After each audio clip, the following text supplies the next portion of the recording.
Okay, we can scale the graph we constructed in the preceding for y equals x to the p just by choosing the point 1, 1 on the graph. We can choose any point on the graph and label it 1, 1.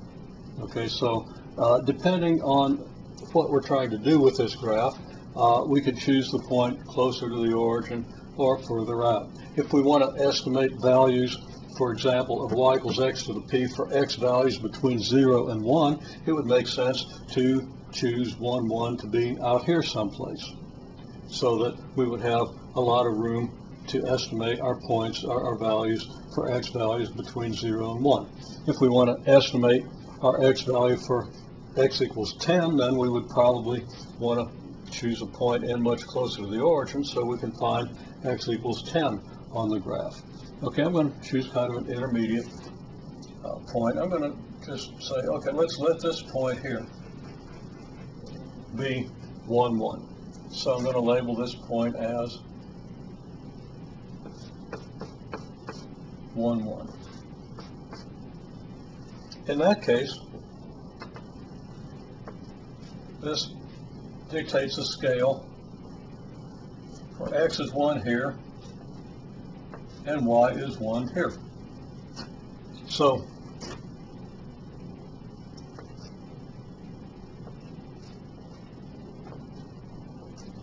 if x is 1 here and y is 1 here, then we could label x equals 1/2, even x equals 1/4, x equals 2, x equals 3, and y values 1 up to, well, 2 is getting a little high. We could get 2 in there, although it won't correspond to a point on this curve. We could extend the curve in the way we think it's going to go.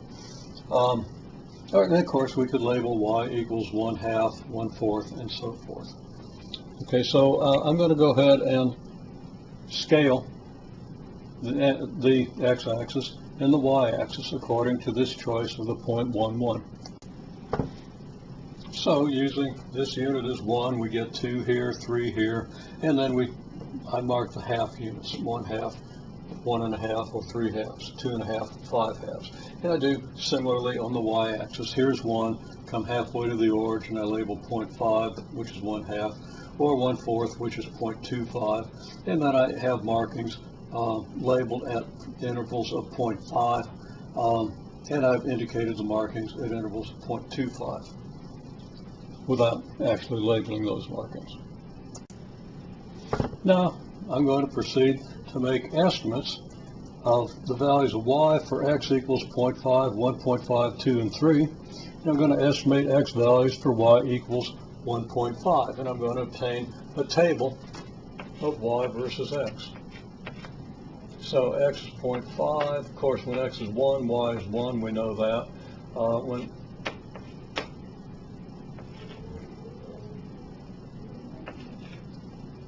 When x is 1.5, 2, 3, or 0.5, well, let's see what our estimates are. Based on the graph,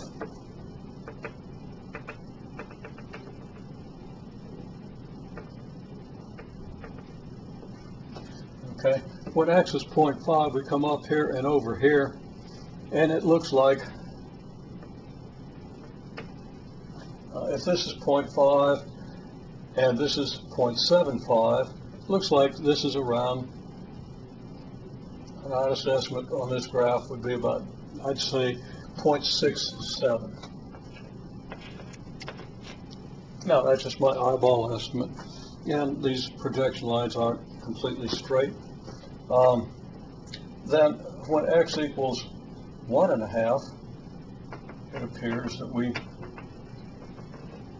have a point about here in the graph. If I draw that vertically, although it really shouldn't be hitting this point, which corresponds to this x value, we're going to just live with that and acknowledge that the process has some flaws. Okay, so now here's 1 and here's 1.25. It looks like y equals about 1.2. Actually getting pretty close to 1.25. So I'm just going to estimate 1.2, but I think, actually since I'm estimating this to 100, I think that's pretty close to 1.25, so I'm going to say 1.22. Then for x equals 2, what do we get? Well, we come up here, straight up from this point, and we come straight across here. And it looks like if this is 1 and this is 1.5, that really looks like, to me, like 1.3. Now, I know that's not a very accurate result because I know what the y value should be for x equals 1.5. X equals 3 gives me, if this is 1.5 and 1.75, then that looks like about 1.65. Okay, so I've got these estimates. And of course, I can also estimate the value of x when y is 1.5. So come across here, down to here. And if this is 2 and this is 2.5, that's about 2.2. So I'm thinking we have a point that's maybe 2.2, 1.5. Now, of course, we want to usually list our x values in increasing order. So I'm just going to put kind of parentheses around this and this to indicate that it's out of the usual order because of the way we ordered the estimates. Okay, so we could compare these estimates with reality because our graph is of y equals x to the 0.5. And we know that because 1 raised to the 0.5 is 1. So this graph should represent just plain old y equals x to the 0.5. And I should have mentioned this earlier. The reason we chose the 0.11 to get just the y equals x to the 0.5 power, and I should have probably been x to the 0.5. I'll probably change that when I go off camera. Is that when x equals 1, y has to equal 1. If x is going to equal something else when y equals 1, then you have to have some factor a in front of the x to the p. Okay, we can easily calculate x to the 0.5, of course, and it's valid, of course, to use a calculator to do this. And we see that the values compare pretty well, where we estimated 0.7 or 0.67, and the actual value is 0.71. Of course, the 1 is going to agree with the 1 because that's automatic by the nature of the function, 1 to any power being 1. Our 1.22 seems to have been right on. Our 1.3 seems to have been quite a bit low, actually. It turns out that this is about 7% lower than the actual value. So I'm not sure what happened here for x equals 2, but that was the estimate we made. And of course, that all depends on how this point is scaled, maybe a little too far to the left, maybe our projection line is a little low or a little high. And the more careful we are, of course, in constructing the graph, the more accurate we're going to be. But if we want a lot of accuracy, of course, we're going to use other methods. We're just trying to understand these functions. Okay, and then this is a little bit low, about 5% low. So over here we've got the correct y values to compare with the y values from the graph. I added the GPH here to indicate that's y estimated from the graph. And then I did a percent error over here, just the difference between these two quantities divided by the average of the two quantities. The two quantities being pretty close together, we would have gotten the same thing had we divided by either this or this, but I divided by the average of these two quantities. Actually, it would have been more appropriate to divide by the ideal value, okay? But that wouldn't have affected any of these results. I could alternatively scale this graph so that y equals 2.5 when x equals 0.7. Now I've constructed another graph here. Actually, I think this one's probably a little better than this one. Okay, maintains its curvature. So I'm going to choose a point on this graph. Let's just choose. Let's see, we want y to equal 2.5 when x equals 0.7. I'm going to choose something about third of the way out along the graph. Okay, so I'm going to choose this point here. So here is 0.7, and here is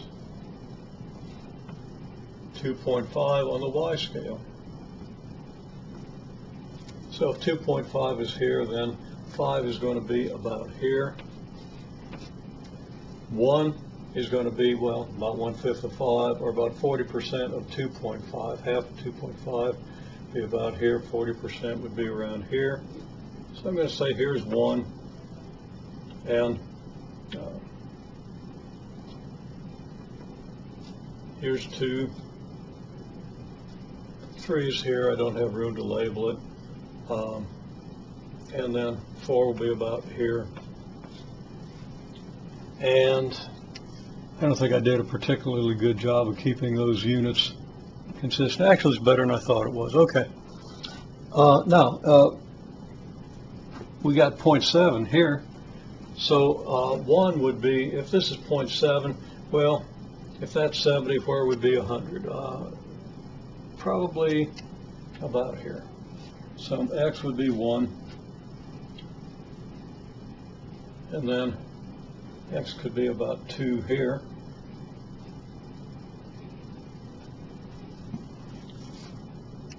And we could subdivide this, but we can keep it the way it is. Okay, now my question then is, where's the 0.11 on this graph? So we want to find the 0.11. Well, okay, here's 1. So let's just come up here vertically. And let's come over here horizontally.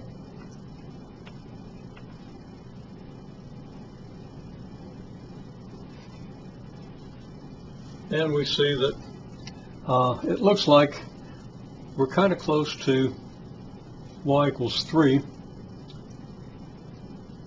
Actually, there's y equals 3. We're a little over y equals 3. So I'm citing, let me back up. When I said find 1, 1, well, 1, 1 is not going to occur in this graph. What I intended to say is find the x equals 1 point on the graph. So for x equals 1, we come up here and we find that y, of course, is not 1 because this is not just a y equals x to the p graph. The y equals x to the p graph would not give us a y value of 2.5 when x equals 0.7. That would make no sense on this scale. Okay, so we get something like about 3.2 for the y value. So the x equals 1 point has coordinates 1, 3.2, according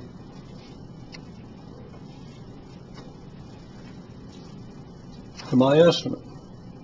Now we want to check and see whether that makes sense and also see what the function is that corresponds to this information. Okay, according to the way this graph has been scaled and estimated, we see that y should be about 3.2 when x equals 1. Now, if y is 3.2 when x equals 1, if the function is y equals a times x to the 0.5, then what has to be the value of a? Well, if we plug in x equals 1, x to the 0.5 is 1. We've got to multiply that 1 by a to get our value of y, which should be 3.2. So 3.2 should equal a times 1 to the 0.5, so that y should equal, or that a should equal 3.2, and y is 3.2x to the 0.5. So according to this graph, now to the extent this graph is accurate, our model would be y equals 3.2x to the 0.5. Now we can check the model easily. This should give us then, if x equals 0.7, y should come out 2.5. Well, we can check it. Y equals 2.5 if x equals 0.7, question mark. 3.2 multiplied by 0.7 to the 0.5 is 2.7. Now, that compares with 2.5. We're not too far off, but of course then we don't want to put too awful much faith in our model. Depends on the accuracy of our data and just what everything means in our interpretation. Note also that I finally got around to labeling that x to the 0.5.